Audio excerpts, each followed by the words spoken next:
أهلا بكم. كتير مننا بيعدي بالموقف ده. بنفهم إنجليزي كويس جدا، ممكن نتفرج على أفلام من غير ترجمة، لكن لما نيجي نتكلم الكلام بيقف. لو المشكلة دي مألوفة، يبقى الشرح ده معمول مخصوص عشانها. النهاردة هنشوف مع بعض خطة عملية واضحة في 30 يوم بس عشان نوصل لطلاقة الكلام، وكلها نصايح من خبراء للمتعلمين اللي زينا. طيب ليه؟ ليه ناس كتير بتقدر تفهم الإنجليزي بسهولة لكن بتلاقي صعوبة كبيرة في الكلام؟ الحقيقة دي مشكلة شائعة جدا ومحبطة قوي، بس الإجابة أبسط مما نتخيل. كلها بتتلخص في كلمة واحدة: التوازن. الفكرة كلها إن عملية تعلم أي لغة بتتقسم لجزئين. الجزء الأول هو الاستقبال أو اللي بنسميه الانبوت، وده بيشمل أي حاجة بنسمعها أو بنقرأها. والجزء التاني هو الإنتاج أو الأوتبوت اللي هو الكلام والكتابة. المشكلة بقى إن معظمنا بيركز قوي على الجزء الأول وبيهمل تماما الجزء التاني اللي هو الأهم. وده اللي بيخلق حاجة اسمها فجوة التحدث أو السبيكينج جاب. يعني المعلومات والكلمات كلها موجودة في دماغنا متخزنة، لكن وقت ما بنحتاجها في محادثة حقيقية مش بنعرف نطلعها، كأنها في درج مقفول ومش معانا المفتاح. طيب الحل إيه؟ الحل إننا نصلح الخلل ده ونرجع التوازن تاني، وده اللي هتعمله الخطة العملية بتاعتنا. خلينا نبدأ ونشوف الروتين اليومي اللي هنمشي عليه في أول أسبوع شكله إيه. الممارسة اليومية بتاعتنا هتكون عبارة عن 4 خطوات بس. خطوات بسيطة جدا ومترابطة، وهدفها الأساسي إنها تاخد الكلمات والمعلومات اللي بنسمعها دي وتحولها من مجرد معرفة سلبية لكلام نقدر نستخدمه فعلا. هنبدأ بحاجة بسيطة جدا. كل اللي محتاجينه في اليوم هو 15 دقيقة بس. في ال 15 دقيقة دول هنسمع أي حاجة ممتعة بالإنجليزي، بودكاست، مقطع من فيلم، أغنية، أي حاجة بنحبها. وبعد ما نخلص ال 15 دقيقة دول، المهمة بسيطة، نطلع منهم ب3 كلمات بس مش أكتر. ممكن تكون كلمات جديدة خالص أو حتى كلمة سمعناها قبل كده بس لفتت انتباهنا. دلوقتي جينا للجزء العملي. بالثلاث كلمات دول هنكتب كام جملة بسيطة، ممكن تكون ملخص للي سمعناه أو قصة صغيرة من خيالنا. مش مهم تكون مثالية خالص، المهم هنا إننا نبدأ نستخدم الكلمات دي بنفسنا. وآخر خطوة، ودي مهمة جدا، إننا نقرأ اللي كتبناه ده بصوت عالي. ليه؟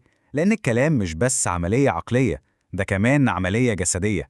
لازم نعود لساننا وعضلات وشنا على نطق الكلمات دي حتى لو بنقرأ من على ورقة. تمام. بعد أول أسبوع هتكون العادة دي بدأت تتكون. من الأسبوع التاني للرابع هنبدأ نزود الإنتاج بتاعنا شوية، يعني بدل 3 كلمات هيبقوا 5 كلمات، وهنضيف كمان تقنيات جديدة عشان نحسن النطق أكتر.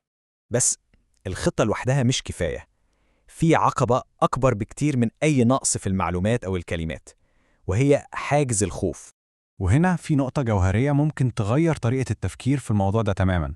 أغلبنا بيستنى لما يحس بالثقة عشان يبدأ يتكلم، لكن المعادلة في الحقيقة معكوسة. الثقة مش بتيجي قبل الكلام، الثقة هي نتيجة للكلام. كل مرة بنتكلم فيها بنبني الثقة دي حتة حتة.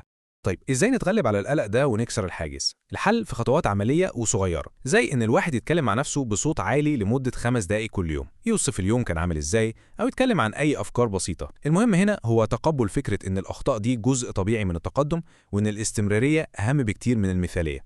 والحلو في الموضوع إننا مش لوحدنا في الرحلة دي. التكنولوجيا دلوقتي بتقدم لنا أدوات ممكن تكون زي مدرب شخصي للغة، بيساعدنا في كل خطوة. في تقنية من أقوى التقنيات اسمها الشادوينج أو المحاكاة. الفكرة بتاعتها زي اسمها بالظبط، الواحد بيبقى زي الظل بتاع المتحدث الأصلي. يعني بنسمع جملة ونكررها وراه في نفس اللحظة، وبنحاول نقلد كل حاجة: النطق، سرعة الكلام، نبرة الصوت. التمرين ده ممتاز لتدريب عضلات الفم على مخارج الحروف الصحيحة. والجميل بقى إن في أدوات ذكاء اصطناعي مخصصة لكل مهارة. يعني مثلا في تطبيقات بتدينا فيدباك فوري على النطق بتاعنا، وفي برامج فلاش كاردز ذكية بتساعدنا نحفظ الكلمات الجديدة، وحتى للمحادثة في روبوتات نقدر نتكلم معاها من غير أي خوف أو إحراج. كل ده بيخلي عملية التعلم أسرع وأسهل. تمام، كده احنا معانا الخطة ومعانا العقلية الصح اللي هنشتغل بيها، وكمان الأدوات اللي هتساعدنا. فاضل بس أهم خطوة في الموضوع كله. أول حاجة نبدأ بخطوات صغيرة، مش لازم الموضوع يكون كبير ومعقد. مش مطلوب مننا ساعة كاملة كل يوم، ال15 دقيقة اللي في الخطة بتاعتنا أكتر من كافية كبداية. تاني حاجة، نبدأ حتى لو هنغلط. مفيش داعي نفضل مستنين لحد ما نوصل لقواعد مثالية ونطق مثالي. الأخطاء دي مش حاجة عيب، بالعكس دي دليل على إننا بنتقدم وبنحاول. وتالت وأهم حاجة، نبدأ دلوقتي. حالا. رحلة ال1000 ميل دي أو رحلة الوصول للطلاقة مش هتبدأ بكرة ولا الأسبوع الجاي، هي بتبدأ مع أول جملة نقرر نقولها. وده بيسيبنا مع سؤال مهم جدا نفكر فيه. إيه هي أول جملة ممكن نقولها النهاردة؟ أي جملة مهما كانت بسيطة عشان بس نكسر حاجز الصمت، لأن الفجوة اللي بين الفهم والكلام بتتردم مع أول كلمة بتتقال.